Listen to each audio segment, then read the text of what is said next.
نحمده ونصلي على رسوله الكريم اما بعد السلام علیکم ورحمۃ اللہ وبرکاتہ۔ سامعین، پچھلے ویڈیو میں ہم نے جادو کی کچھ ابتدائی اور نمایاں علامات پر روشنی ڈالی تھی۔ الحمدللہ بہت سے لوگوں نے وہ ویڈیو دیکھی، سراہا اور کچھ نے اپنی زندگی میں ان علامات کی جھلک محسوس بھی کی۔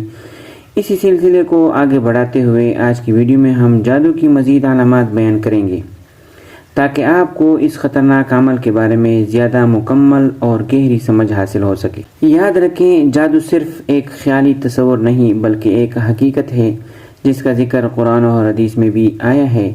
جادوگر انسان کی زندگی کو ذہنی، جسمانی اور روحانی طور پر تباہ کرنے کی کوشش کرتا ہے۔ بعض اوقات انسان کو علم ہی نہیں ہوتا جو کچھ مشکلات وہ جھیل رہا ہے ان کی جڑ کہیں نہ کہیں جادو یا کسی بدعملی میں چھپی ہوئی ہے۔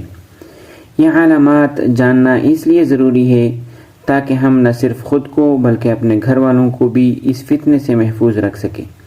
علم آگاہی دیتا ہے اور آگاہی انسان کو بروقت قدم اٹھانے کی قوت دیتی ہے۔ اگر آپ یا آپ کا کوئی قریبی شخص ایسے علامات محسوس کرے تو گھبرائیں نہیں بلکہ اللہ پر توکل رکھتے ہوئے روحانی علاج کی طرف رجوع کریں۔ تو آئیے آج کی ویڈیو میں ہم جانتے ہیں جادو کی وہ مزید نشانیاں جو عام طور پر نظر انداز کر دی جاتی ہے لیکن در حقیقت وہ بہت اہم ہوتی ہیں۔ پہلی نشانی، اولاد کی بندش۔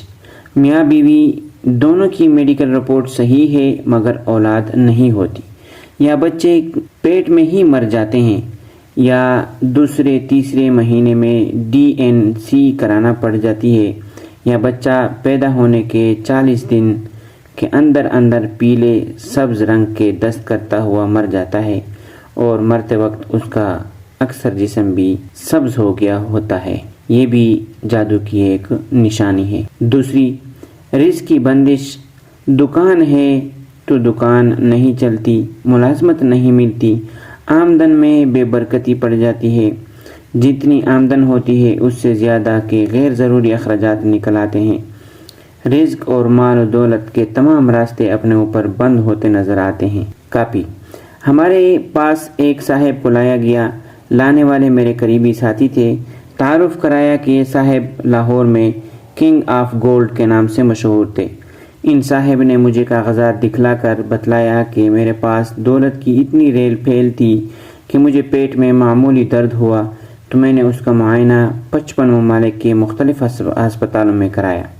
آج کا کاروبار نام کی تو چیز ہی کچھ اس کے پاس نہیں بچی تھی۔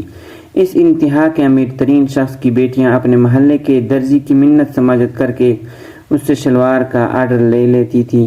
کیا آپ کے پاس جو سوٹ سلنے آیا کریں ان میں سے شلواریں ہمیں بھیج کر ہمیں اس کی معمولی اجرت دے دیا کریں تاکہ ہم ایک وقت کی روکی روٹی ہی کھا سکیں۔ معاملہ یہاں تک ہی نہیں پہنچا، اس آدمی کا کہنا تھا کیول تو شلواروں کا کام بھی نہیں آتا اور آ جائے تو شلوار کی مزدوری 20 روپے ملتی ہے اور 1-2 شلواریں سینے پر مشین کا گز ٹوٹ جاتا ہے تو 300 روپے کا ڈلوانا پڑتا ہے۔ میرے محترم بھائیوں، یہ بھی ایک واقعہ تھا جو میں نے آپ کے سامنے بیان کیا۔ تیسری جو نشانی ہے، حلیہ بگاڑنا۔ جوان لڑکوں اور لڑکیوں پر کسی حسد اور جلن کے نتیجے میں یا انتقام کے جذبے سے ایسا جادو بھی کر دیا جاتا ہے کہ ان کا چہرہ بگڑ جائے۔ ایسے تو 10 کیس ہمارے سامنے آئے ہیں، لیکن کتاب کے قائرین کو ہم 2 بچوں پر کیے گئے خصوصی جادو اور اس کی ہلاکت آفرین سے آگاہ کرنا مناسب سمجھتے ہیں۔ لڑکی کے آنکھوں کے ڈیلے نکل آتے تھے۔ ایک بچی ابھی 9ویں کلاس میں تھی، لاہور کے ایک مشہور ترین انگلش میڈیم میں پڑھ رہی تھی۔ اس پر اس طرح کا جادو کیا گیا، جب بھی وہ اسکول کی کوئی کتاب کھول بیٹھتی تو اس کی آنکھوں کے ڈیلے باہر نکلنا شروع ہو جاتے۔